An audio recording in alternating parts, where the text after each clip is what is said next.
For those of you from the Agile Brisbane Meetup group, that you know that Craig is one of our founding members, along with Tony Ponton. So it's fantastic, all of the effort that they've put in over the years to build this group up to what it is today. So kudos to you guys.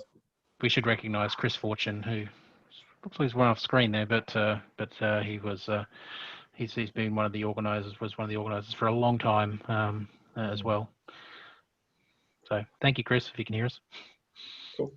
So what we're doing is recording this meeting, and the reason for that is to be distributed. By a show of hands, is everyone comfortable with us recording and distributing? Is anyone against it? Or if you don't want your face to be shown, you can always turn off your video. But we find it's useful if somebody really wanted to get the content and they weren't able to attend. So the other thing is, this is a joint meetup between the Brisbane Agile Meetup group and the Psychology of Agile. On today's event, we've got Arthur Poropat. He's a psychologist that is combines practical experience with innovative research on personality and management. He's worked locally and internationally with public, private, and community organizations. And he's also been featured in the New York Times, Huffington Post, and Time, as well as across America, Europe, Africa, and Asia. So that's really fantastic. In Australia, Arthur's also appeared on regional and national radio and television. And he's been very interested in how successful organizations foster learning and create high performance by building effective workplace relationships. So really pleased to have you here today, Arthur. And I'd also like to thank SoftEd for providing the Zoom facility and for Craig facilitating that for us. As you know, that beer and pizzas are provided when we have the meetings in person, but it's a BORO today. So you'll need to provide your own beer and pizza. Arthur's writing a book at the moment, which should be out before the end of the year. And this presentation today, or the workshop today, is really that first presentation of this, first time that this is being brought out into the public domain. So very exciting to get an early sneak peek of your thoughts in that area, Arthur. How many people have we got here from the Psychology of Agile group? If you can perhaps put up your hands. And how many people are here from the Brisbane Agile Meetup?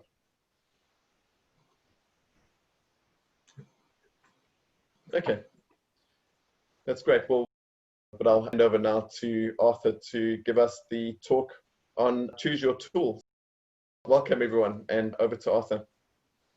Just to start with, I'm going to do something that I do like to do, to acknowledge the traditional owners of the land on which we're all meeting, and their elders past, present, and emerging. For myself, one of the reasons why I like to do that is actually a self-focused reason. It's a great way for me to remind myself of whatever we're doing, we're part of a much bigger history and a much bigger environment than anything that's happening within this particular session, which for me, it's nice to get that context and go, oh, yes, I've put a lot of work into this, but it's this big, it's not that big. So let's have some fun with this in the context of the land on which we're gathering. And hopefully we can have a little bit of fun. I will at some point be asking people to take part, to vote on things, you know, with thumbs up and so on. But I did think of, in fact, John and I had a few conversations about getting a voting process going and went, yeah, that's just going to get a little bit complicated. So at some point we will be asking you to participate in making some decisions in terms of choosing things. Okay, so one thing I want to add on to what John was saying about me, that, well, a lot of that's the stuff that I've thrown his way, I must admit. A lot of my background is in the area of personality and performance management and so on. But there's another side to that, particularly on the performance management side, with respect to helping groups and organisations to be effective. And it's from that side that I'm going to be talking today. This is also from an organisational psychology perspective, in that this is about how to make organisations more effective. And how I got involved in Agile in the first place is my background in organisational development. I came across Agile and went, hey, this is the same game. And they're doing things that the org psychs aren't aware of. there are some things that the organisational psychologists do that people in Agile would benefit from being aware of that. So I just thought it would be a really good opportunity for me to be learning, and maybe I can contribute something as well. Today's one of those days when hopefully I'm contributing something. I'm going to start sharing my screen at this point. And hopefully that behaves. And now, where's everybody gone? And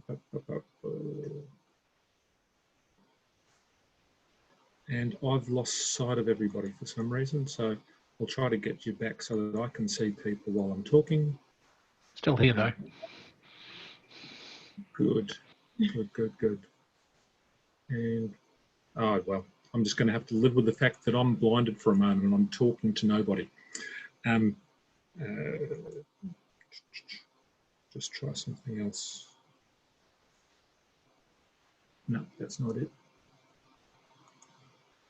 Never had this happen before with a presentation, but decided to this time. Oh, there you've all gone. Ah, wonderful. For some reason, it decided to hide you all behind my chat room. Okay, so you've got my screen. Arthur's slightly within the room. Let's have some fun. This is the cover that I've planned to put on the book once it finally comes out. It's about choosing tools, and choosing tools for doing things with respect to working through issues within an organisation. Here's a story, and this is a story that very much informed how I went about this process of putting together the stuff that you're going to see later in this presentation. This is a story about me teaching my son to drive a car, my eldest son. Lev's a nice boy. We were teaching him to drive in a car that looked a little bit like this. It was a blue Mazda, pretty much that same colour. Not quite the same model, but pretty close. And no, I wasn't screaming that often, but there were a few times when it got a little bit hairy, particularly in the first few lessons. And anybody who's taught someone to drive, particularly if you've been driving for an extended period of time, you'll know a little bit about just how hairy that can get. And the worst of it was, I'm trying to teach. I do training, I do teaching. I'm trying to teach this son of mine how to drive, and it's not happening. I know this stuff, and it wasn't happening. Why can't I teach it? And it took me a while to figure out what was going wrong. This is basically the explanation of what was going wrong. What happens for people is when they're learning something, they start off being unconsciously incompetent. So someone who's unconsciously incompetent is like a 5-year-old who figures that they can drive a car. They know there's a steering wheel and you just swing it around and they know how to drive a car. That's unconscious incompetence. We have a wonderful demonstration of unconscious incompetence internationally. Donald Trump, everything that he comes across, first time he's heard it, and he's the world expert on it. It's just part of his game is that he demonstrates that unconscious incompetence regularly. He's convinced he knows it all. After a while, people get confronted with what they don't know. And for my son, that's what happened when he got behind the wheel of the car. He realised that there were things that just were outside of his ken. He just didn't know how to do these things. He was smack in the middle of conscious incompetence. And most of us know that experience of at some point when we're learning something, it's like, oh my God, how does anybody learn how to do this stuff? Most people have that experience going through maths at high school. A lot of us have had that experience when we've been having to learn a new bit of software. I was going through that experience this morning when I was trying to deal with some of the weird things that Microsoft PowerPoint will do to you in terms of preparing for this presentation. After a while, you hit conscious competence. Conscious competence is where you know how to do the thing, and you're still really very aware of everything that you're up to. Every step, step by step by step, you're doing them very consciously. Most people, when they're learning to drive a car, they hit that point around about the time that they pass their test, and they can tell you everything that they're up to. And then you get this stage called unconscious competence, where you know the skill so well that you can't even remember what you're doing anymore. So, for example, most people who've been driving for a while have had the experience of they drive across town and they can't remember a single thing that they did along the way. They were in the car for half an hour or an hour. They got in the car and they got out of the car and they've got no recollection of what happened between start and finish. And when you first go through that, that's a scary experience. You think, oh my God, what was happening there? It's actually a really good thing to do. You were aware, but you were unconsciously aware. The really well-developed skills that you've developed in terms of driving has made that so that you don't have to pay attention to that so much until something really bad happens. And then you become very conscious again. So this is the process by which people learn things, from unconscious incompetence through to conscious, unconscious competence rather. The problem is, when you have an expert, they're often talking with a beginner. An expert is often unconsciously competent. They can't even tell you anymore what they're doing.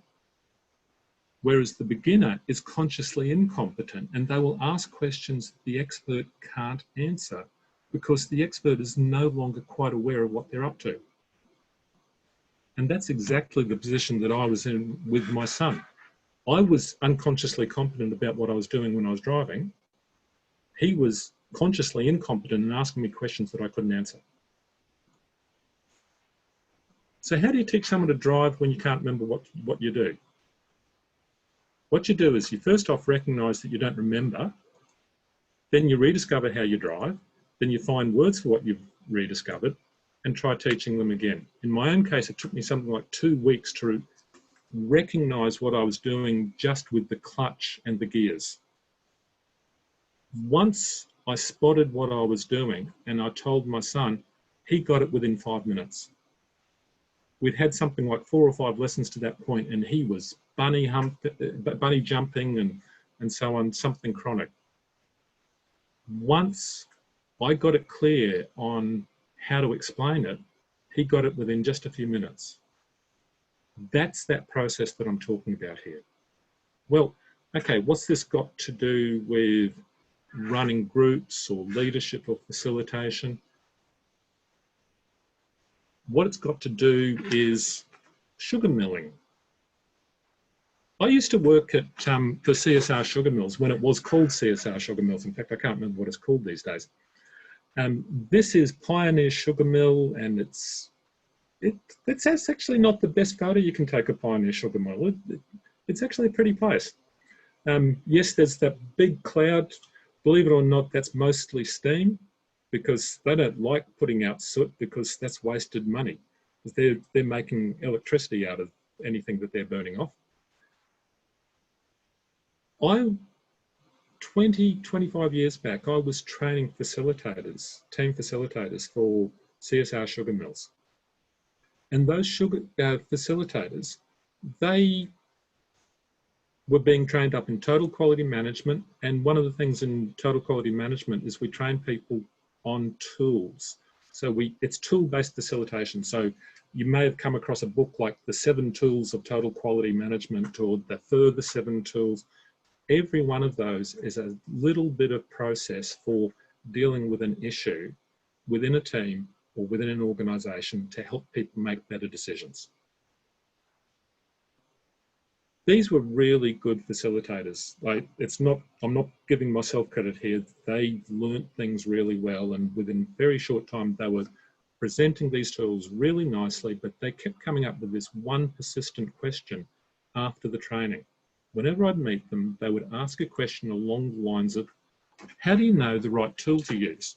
We might have trained them up in things like how to use a control chart or how to use something like problem definition, and regularly they would say, how do I know that I'm supposed to use a force field analysis or this or whatever? How do I know which one I'm supposed to be using at this particular point in time? And how I answered was a bunch of bad answers. The first bad answer I gave was, well, you just look at what's happening in the room, which made perfect sense to me. Second bad answer I gave was, you'll learn eventually. And I'm ashamed that I actually said that. I know I said that. I can remember myself saying things like that. The third bad answer, and this is one that was happening inside my head. What's wrong with these people? Why won't they learn? If you're the expert in the room and you're trying to teach people something, chances are you've asked that question of yourself at some point. Why won't they get this?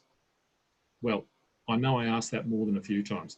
And finally, out of frustration, although I knew they knew how to do the basics, I started asking what was missing. And this is what was missing.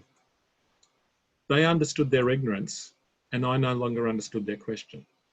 I was at the level of unconscious competence with facilitating groups and running total quality management. I no longer understood their question. Just like when I was trying to teach my son to drive a car, I no longer understood what I did. I could get up and run a group, and I could use all those tools really nicely, but I no longer knew why I was doing it one way or another. So the solution was, just like with teaching my son to drive, I had to rediscover how I chose what was the best tool to be using at any particular point. And that's the inspiration behind this stuff I'm presenting today, behind Choose Your Tool. It's about guiding people, particularly new leaders, new facilitators, guiding them through the process of deciding, when do I do this or when do I do that? So I need to explain a few of my assumptions with respect to this and the way I will use words. I know I'm talking to, there'll definitely be a bunch of people within this meetup who've done a lot of work with software development and information systems, and you may get a little annoyed with me from time to time about the way I'm using the word information, because I'm using information in a common language way of using it. I'm not using it in the specialist term, and certainly not the way philosophers or mathematicians use the word.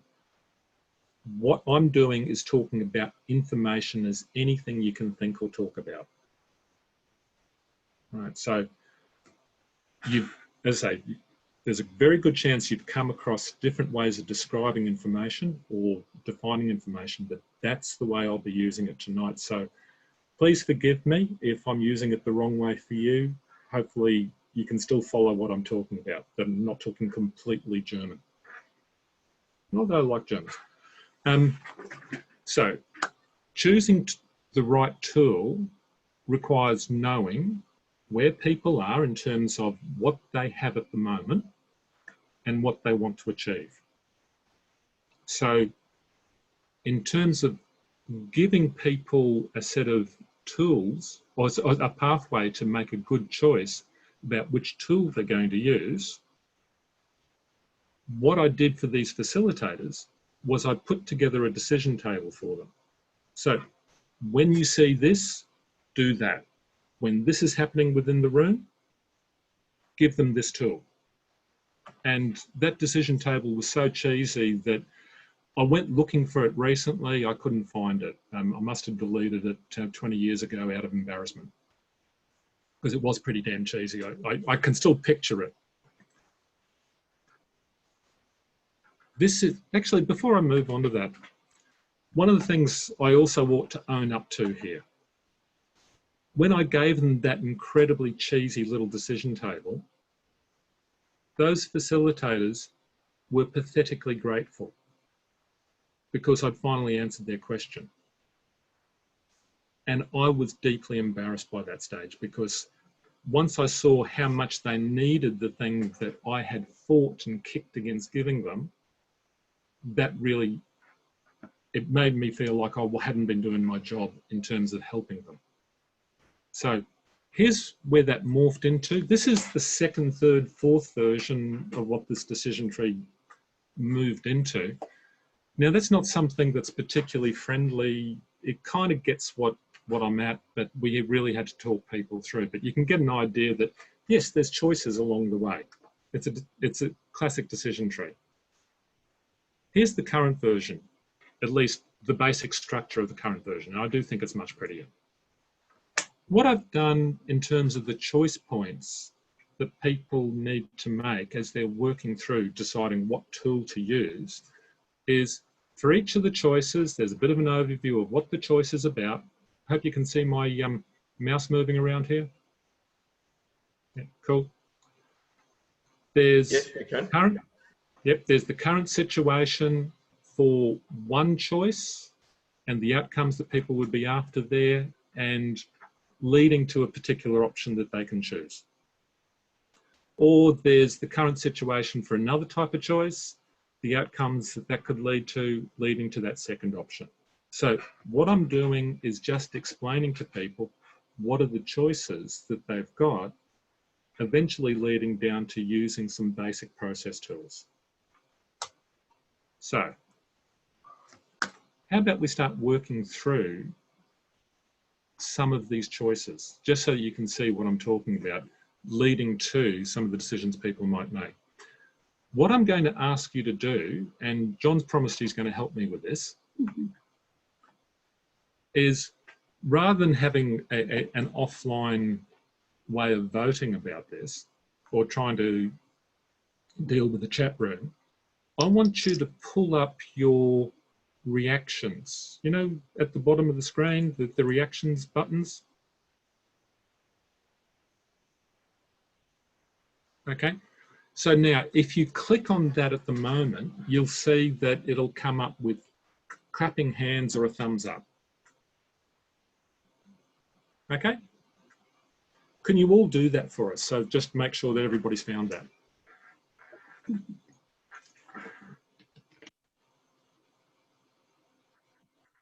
Okay, Carol, you still looking? Nick? I think everybody's excellent. Okay, because what I'm going to do is from time to time, you're going to be making the decisions working through this process. I'm going to talk through the way we have to handle information and the choices we've got about how we handle information, but you're going to make the decisions for me. I will give a little bit of a disclaimer at this point. Some of the hyperlinks that I'll be using in this presentation, they turned up in this presentation at around about half an hour ago.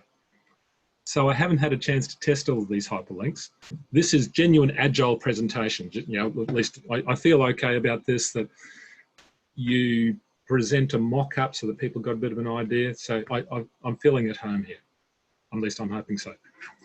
Okay, so first choice. Your first choice is how do you deal with information? So information is anything people can think or talk about, including data, their experience, etc.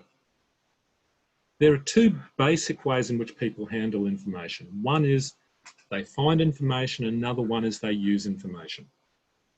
It's a bit like how we perceive things or how we act upon things.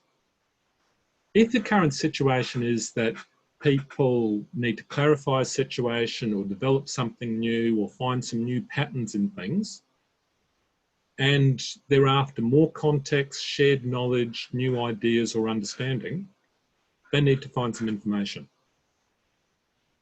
If instead they have a need to focus people's attention or coordinate actions or monitor outcomes, then they probably want something like task allocation or planning projects or increasing commitment, coordinating ideas, things like that, in which case they'll be using information.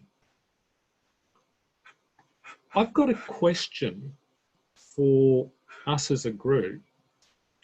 And on the basis of that question, I'm going to ask you to choose whether we should find or use information.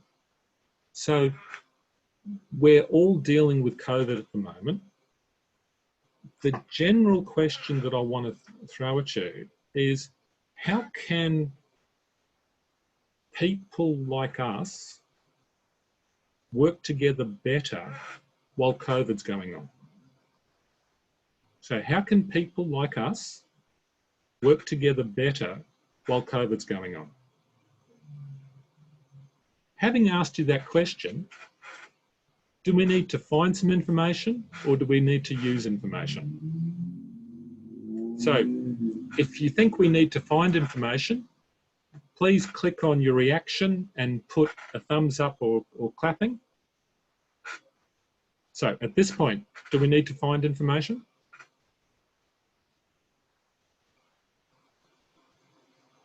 Okay, 1, 2, 3, 4, 5. So I counted 5. I just saw 6 and 7. Okay, cool.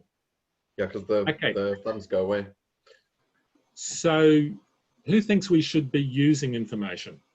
So allocating tasks, planning projects, that sort of things. 1, 2,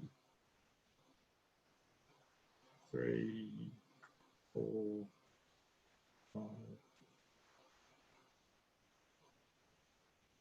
6. I'm counting 6. So I did count 7 before. So I'm going to be completely arbitrary about that, yeah, with my immense sense of power here. I'm going to click on Find Information. Oh, but by the way, some of you may have already picked up that I have a helper on the side who's just given me a little reminder. It's not a wrong or a right answer to this. This is about working our way through the issue. Okay. So, finding information. How can we work better in the time of COVID? When it comes to finding information, there's 2 ways of finding information. You can obtain new information, or you can understand the information that you've already got. So if you've got limited knowledge of an issue and you want to share information, or there's different people have got different amounts of knowledge in the room, you might want to share information or test ideas or observe what's going on or obtain new knowledge. That would be about gathering information. If, on the other hand, people already have enough information but need to understand it better, what you might be looking at is to get new patterns or summarize knowledge or discover causes or check for links, in which case you'd be exploring connections. So in terms of helping us find ways to work better through COVID, should we be gathering information or exploring connections? So who votes for gathering information?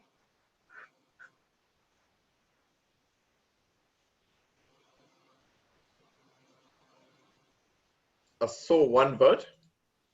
Saw 1. That's 2. cool. There's 2 votes. Who votes for exploring connections? I think that's a giveaway. Let's start exploring some connections.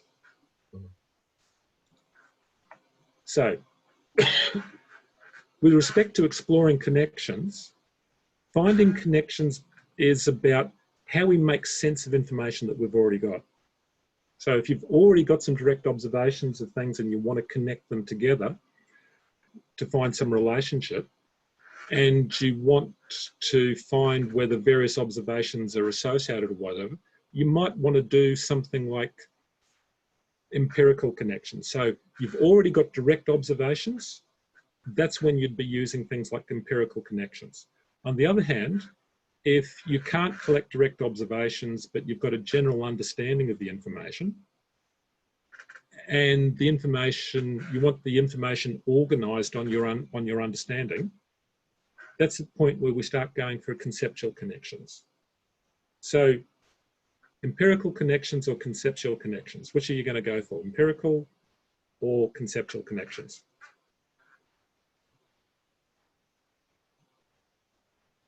empirical connections.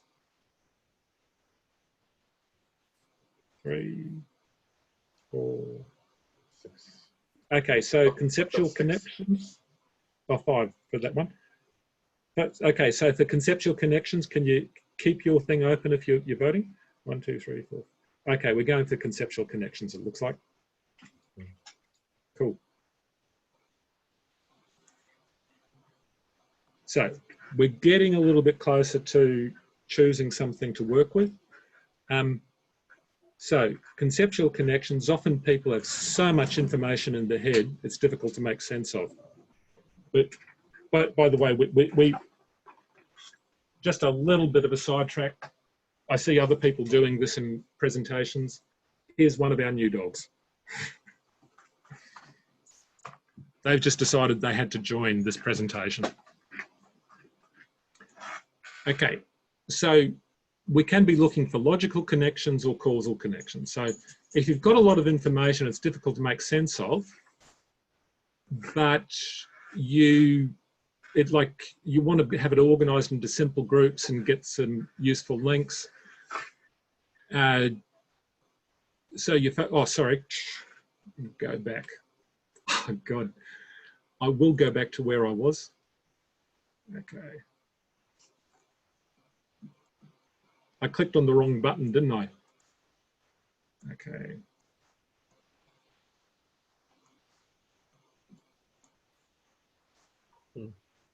So if that information is difficult to handle and has been organized by, it can be organized by finding the logical connections between ideas. If it's messy and you want to see useful links between the ideas, logical connections is the way to go.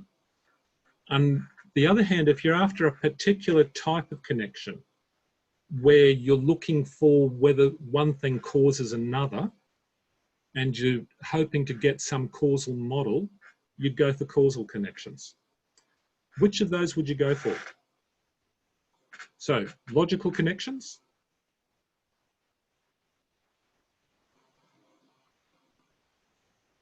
One, two, three. 4, 5. Our causal connections.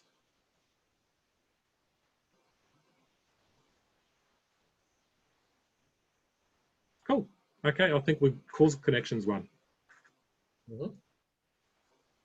Yep, looks that way. Okay. So this one goes a little bit more detailed. The amount of knowledge that you need to do determines what sort of causal analysis you can do. So if you've got a lot of detailed knowledge, the pathway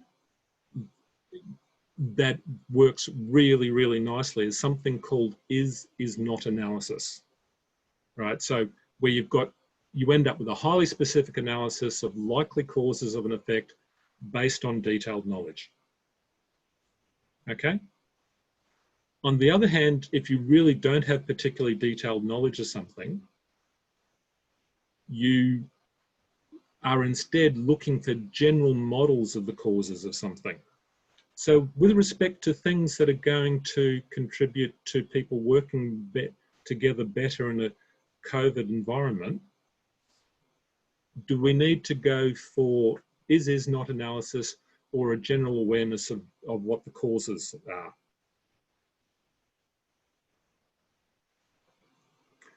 If you say is not analysis, who votes for that? Who's going for general awareness? And it's yes, like general awareness has it. Yeah, I was asking slightly leading questions there, wasn't I? So, a couple more steps. Oh, but by the way, before I move on, oh, hang on, how'd that go? General awareness, cool. Okay. Oh, that wasn't supposed to happen. As I say, I haven't got all of these slides quite organised yet, so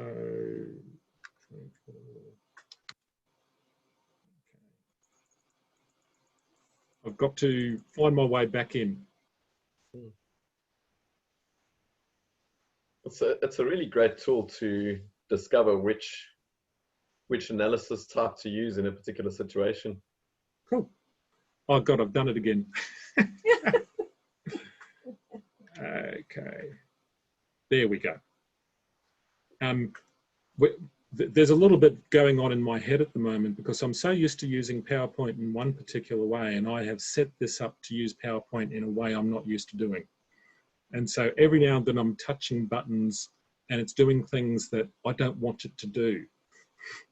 So my apologies for that. Now, you are the trial run people.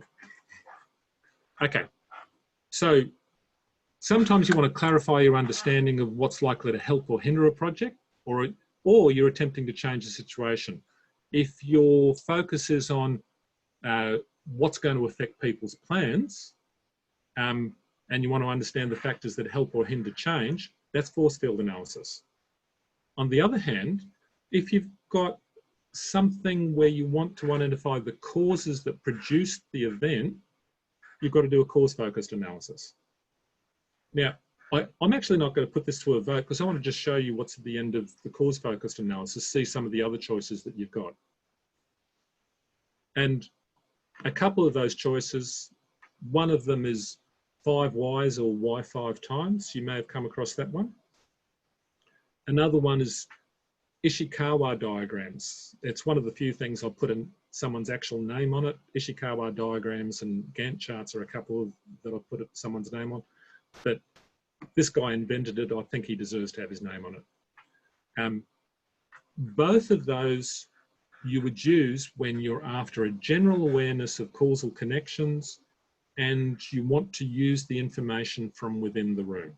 And both of those end up with a way of coming up with what are the so-called root causes of something like helping us work better together in a COVID environment. So listen, I think by now you've got a bit of an idea of how this system works. Sorry, I'm just pulling out, just trying to find the time. Okay. What I would like you to do at this point is I'm going to stop sharing that one for the moment. But as I say, I think you've already got a reasonable idea of how this system works. What I would like you to do for me is I'm going to throw up into the chat room a link for you. And on that link, I'm going to get you to work through one of the tools that's further on down the track. I've already chosen this tool because it's something that's useful for me. It suits the thing that I'm after. Okay, what's that gone weird?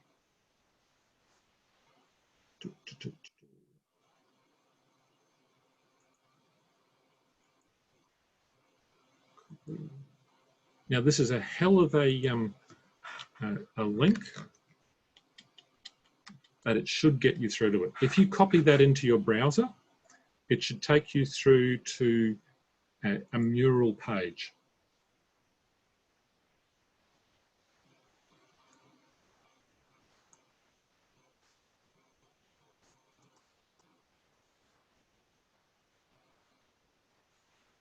So if you can go through that mural page at this point,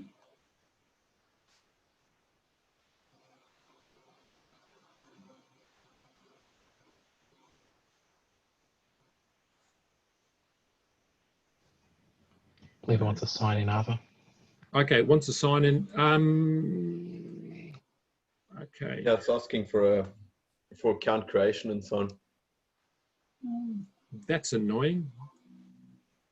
I thought I had this set up, so okay, I will try a different way.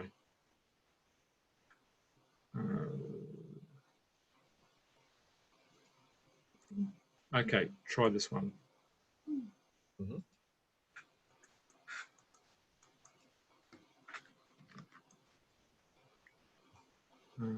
Do you put a new link, Arthur? Or?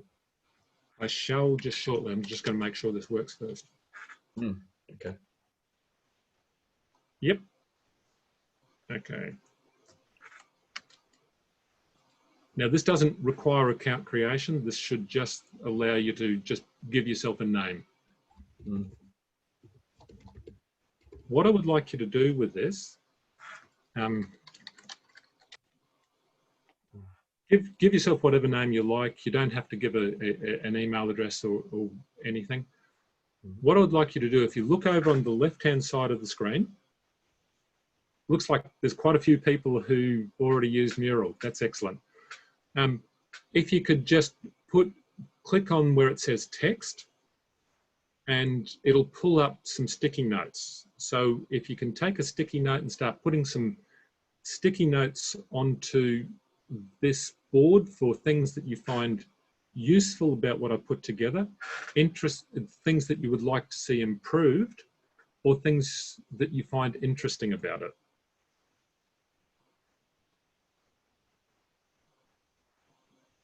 So I'll give you a few minutes to type in some things that you find useful, things that you would like improved, or things you would like interesting. If you could put the useful stuff at the top, the improved stuff in the middle, and the interesting stuff at the bottom, that would be great.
Oh, that's really cool.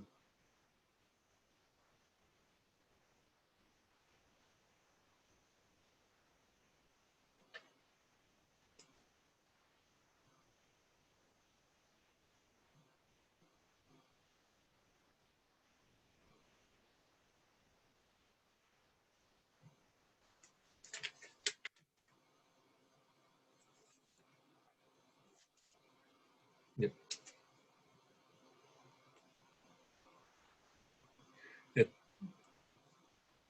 Mural's a nice little system.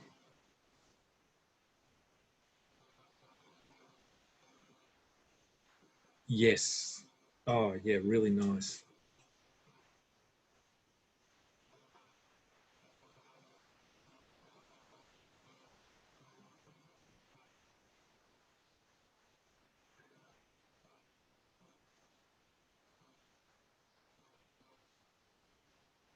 Okay, I might give just a couple more minutes and then I'll bring people back. But by the way, I'll make sure that John has a copy of this as well, so that this can be included with the recording.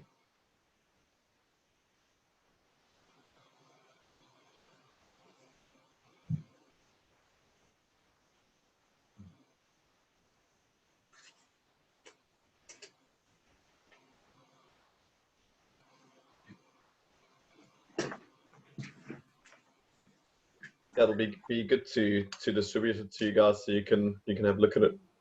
Yep. Okay.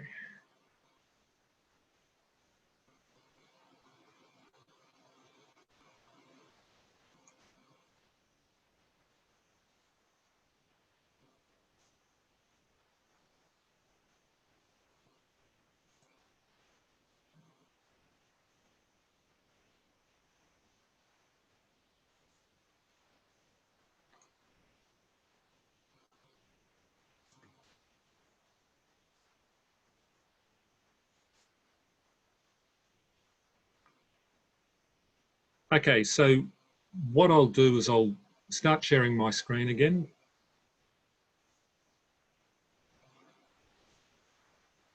Once I've got that done. Excellent.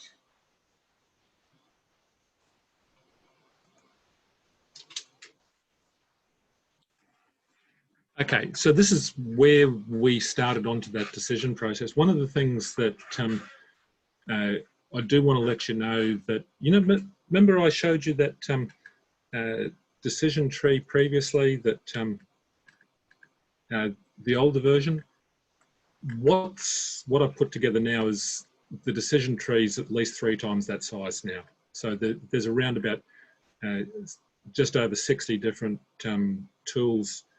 One of the other things that you haven't seen, because I think it would have just been too time consuming to work through this evening, is for every one of those tools, I have provided a clear, well, I'm hoping it's clear, description of what the tool involves, when you would use it, and also stepping people through, this is how you would use this tool, plus also some suggestions as to how you can vary that to use it in different, to deal with different circumstances. So, as I mentioned in the intro, this grew out of an understanding that if you're going to teach people how to do something as subtle as leadership or facilitation, you need to deal with that people are at different levels of their learning development. And your experts may not be the best person to guide new starters simply because the experts will, from time to time, stop communicating well. You know that expression that I used, that one of my bad answers that I had given to my facilitators was along the lines of, well, you just look at the room. I've heard really highly skilled facilitators just say, the universe will guide you. And that's around about as meaningful and useful for a new facilitator as me saying, just look at the room. Why the facilitator will come out with a comment like that is they've forgotten how to describe what they're doing. That's the reason why this has been put together. The whole point of this, to start off with, was that beginners will receive clear guidance. But there's another side to what this particular tool is about. One of the things I noticed as I was going through, and I've bounced some of this stuff off people over time as well, I guarantee that there are people, even within this group that have been part of this discussion or this presentation this evening, I guarantee there are people who are going, actually, I would have made the decision differently. Right? And I'm really pleased about that, because chances are what that means is that you're working from a level of conscious or unconscious competence, and this is making apparent to you how you would have made the decision differently. So even if you're an experienced facilitator, I think this is likely to be a useful thing to just to make clear to you, no, I don't agree with what Arthur's talking about. Listen, I guarantee there are lots of things I get wrong. I'm not God. I'm not one of God's close relatives. And I really wouldn't like to be God because I don't like the job description. It's a really nasty job description. But I'm definitely not at that level of all-knowingness that we associate with some godlike character. I've presented some stuff as best as I can come up with it. If, as a consequence, it prompts you to think, actually, there's a really good explanation, or really good example of Arthur not being God, I would have decided it differently.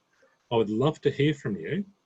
But most of all, what I would like you to do is start thinking about why you would decide differently, so that this contributes to your own learning.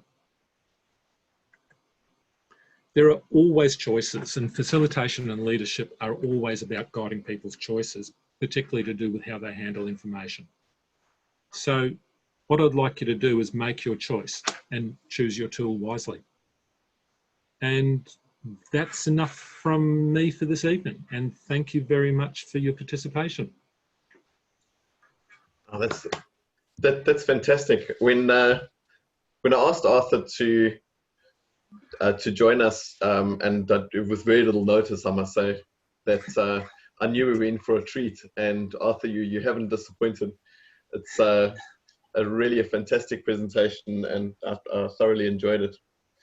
And the thing that I enjoyed most about it is the fact that, especially for somebody that is starting out with Scrum retros, for example, then you can either go onto the internet and go and trawl through a million different retro patterns and try and figure out which one's likely to be the best, or you can go through something similar to what you've got, and then you've got a suggestion to say, have you considered this one? Yep. And if, it looks like the way that you've done it is paying attention to really what you want to get out of it, which means that it's most likely that that one is the best one to use in that situation. So I'm thinking as a technique for Scrum Masters to know what retro technique to use. I think it'd be really, really powerful. So we do have time for some questions, and I'd like to open up the floor to you guys. I think, yeah, thanks Arthur for taking that off. Yep. If you guys have any questions for Arthur, then feel free to take your mute off,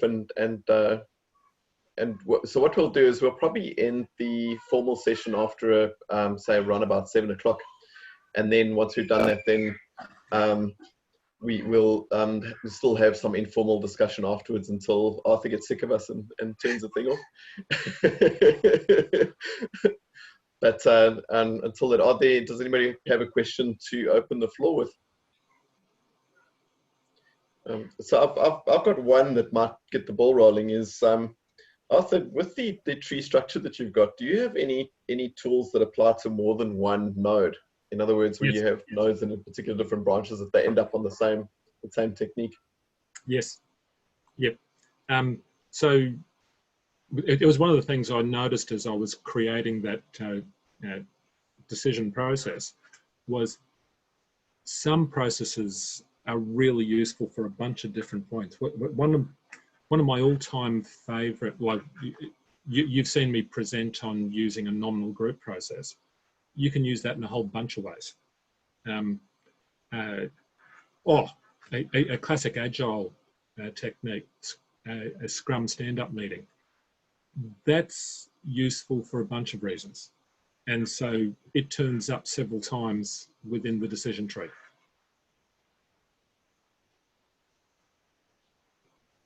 Yeah. Arthur, this is Chris. I was also, where does it end? I mean, you have now a couple of dozens of these, this tree structure, but do you think that there's a sense of completeness, or will this keep on going?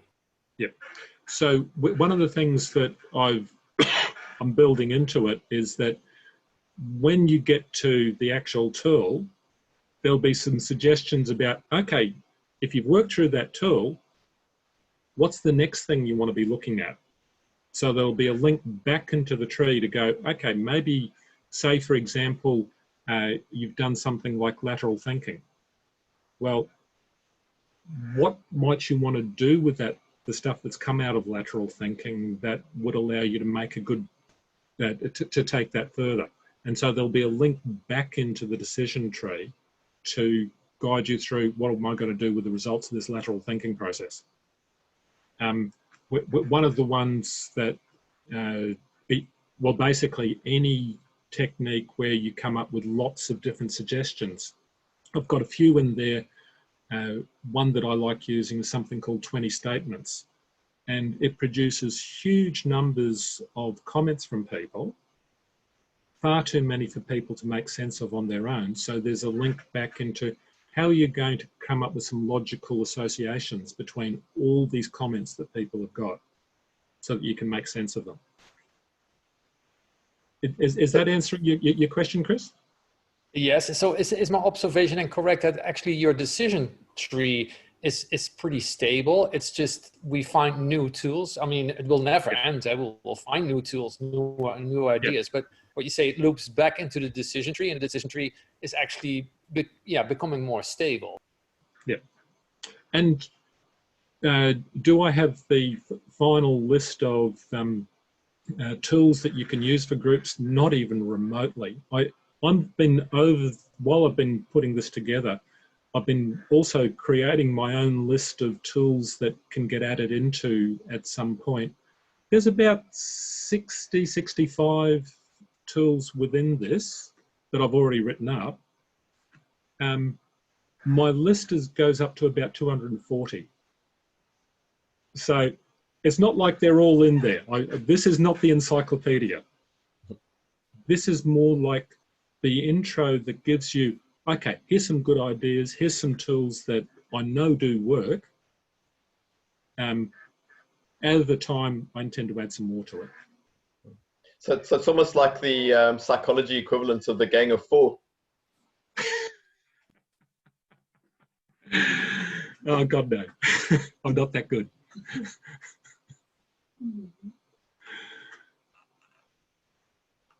I aspire to, you know.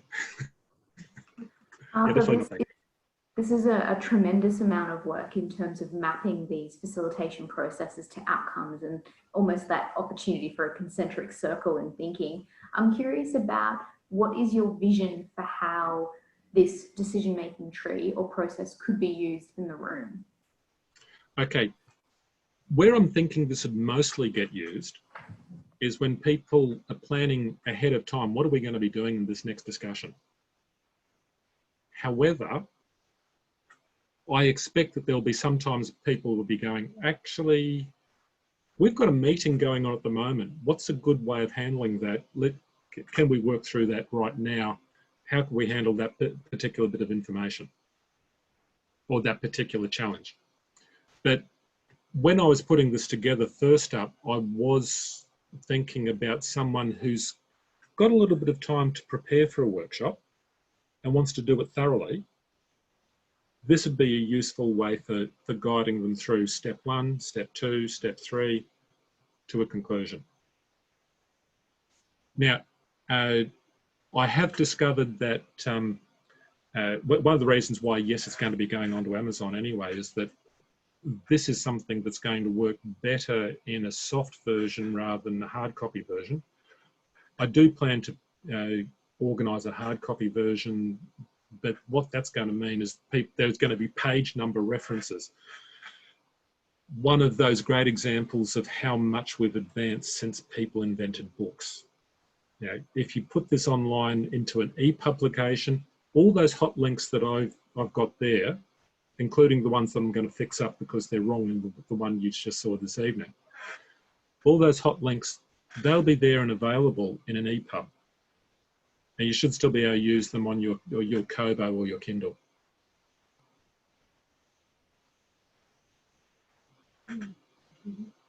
Or your computer for that matter.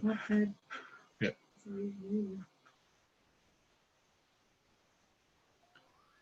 So I think Nick's got a question. Nick, you don't have any voice ability. If not, then maybe just type your question into the text and then I can pass it on. Perhaps. Yeah. Ah, great. Over to you. Right. Apology. I can't get my video coming on there. Arthur, so when you look at the triangle, and there's that level of conscious competence, with unconscious competence being at the top. So should really the aim be to stay at conscious competence? Because that's where decision trees seem to fall in there. Okay. I'll give you a straightforward answer. No. There's a reason why we get into unconscious competence is so that we get so skilled with those, with something or other, that we don't have to think about it anymore. It's a little bit like, you know, those wonderful habits you have that keep your world running? You know, like if you go to the bathroom of an evening and you start cleaning your teeth and flossing your teeth and it's just a habit and you're working through it and you don't need to think about it. Unconscious competence is like that. where it becomes that efficient that you no longer have to think about what you're doing. I'll give you a different example. This is a sporting analogy. Have you ever come across the idea of choking? Now, choking is kind of where somebody, they really should be going to win a particular tournament or a game or something like that. They're way out in front and it all goes to a mess. The reason that happens is they start thinking about what they're doing while they're doing it. So there was a famous Australian case of Greg Norman was just in line for winning the Masters golf tournament. Final day, he's something like 5 strokes ahead. It's an unlosable position and he lost. And the reason was he started thinking about how he was hitting the golf ball. When you get to that unconscious competence level, you know the things so well you don't need to think about it anymore, which makes you more efficient. Unfortunately, it also makes you a really lousy teacher. That's one of the reasons why the best teachers are not always the experts. Is that making sense, Nick? Yes, Arthur, just a question there. That's a nice example you give there. So where did Greg Norman wind up in when he was choking in your pyramid? Would he be then? Yeah, tell me the level he would be in. Oh, and he still had a level of unconscious competence, but he wasn't doing it anymore. So he was making it. He was conscious about it, but he became incompetent then. Actually, then. Yeah, but he became conscious about something that wasn't helping him perform. He became conscious about all the things going through his head about, can I win? Have I done this right? As soon as someone who's highly skilled takes their eye off the task, they drop their performance. It's a bit like if you want to have a car accident, one of the things you want to do is have conversations with people. If you have conversations about how you're driving, chances are you're more likely to have an accident, because it takes all of that highly skilled driving ability, it gets interfered with by the way you're talking about it. Right? If you're really skilled at it, don't talk about it, just do it. But if you want to train someone else, then you need to be able to talk about it again. Yeah, so you need to take a step back in the hierarchy. You Yes. go to your... Yeah. So another way of thinking about it is you start becoming, in my case, I got to unconscious incompetence about my ability to train somebody. And once I got there, I got better at training. I'd say I'm more at conscious competence with my training with these things these days. I'm not that skilled. I'm better than I was. Richard's got a question, but before we move on to that question, I wanted to close off the formal bit of the evening so that people that have been waiting for the meeting to finish and have dinner and all that sort of thing to go to, that we can let you guys go. And thank you all for coming and meeting with us. You guys can definitely stay on for a bit longer and we go through a few more questions. Just a quick thing before you guys go is that we've got another event coming up in a couple of weeks' time, which I'll be posting. Well, it's already posted in the Brisbane Agile Meetup group, but it'll be posted on the Psychology of Agile as well, the Heart of Agile meeting. So we're doing a deep dive into the collaborate imperative of that. Tony Ponton is an expert facilitator and presenter. So I'd highly recommend you guys come along if you're able to at that time. It's on the 17th. Have a look out for the lean coffees as well on the Brisbane Agile Meetup. Those are always great to attend. So Richard, I don't know if you want to give your question. The unconscious competence is the mental equivalent of muscle memory that can be seen in high-performing individuals, professional drivers, military personnel, etc. Yes. Yes. Yeah, it's a very similar thing. A bit of the psychology behind the way this works is that one of the things that makes humans a really weird species is that we spend so much time talking. Most of what people assume is thinking is internal conversation. There's a lot of other things that happen that are thinking, but there's an awful lot that's internal conversation. We talk about what we do at the same time as we do the things we're talking about. We've got the skill of talking about our activity as well as the skill itself. What happens when people start learning something? They can talk about what they're doing and they talk the big game, but they haven't picked up that their way they're talking is completely disconnected from their actual ability.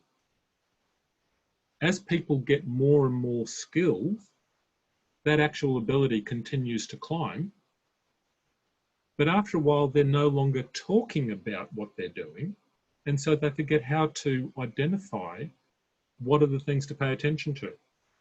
With my son, when he was learning how to drive a car, I'd forgotten how to talk about how you'd move the clutch, how you feel when the clutch is at the right position. And I had to learn the words again so that I could communicate that to him. So it is very much like muscle memory.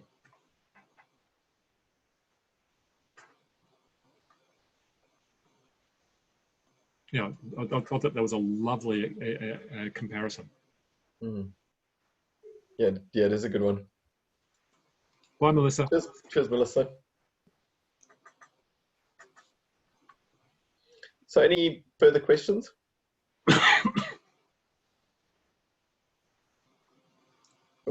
Thoughts or comments?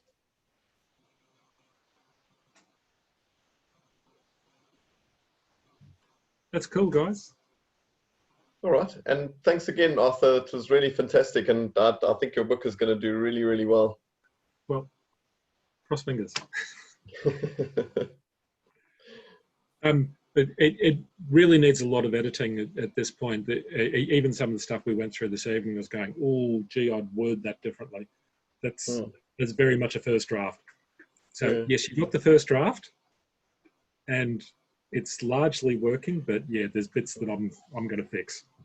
Yeah, it looks like one of those things that you never knew you needed until you see it, and then it's like, oh no, I definitely can't do without this one. Okay, cool. I'm pleased with that. Thank you.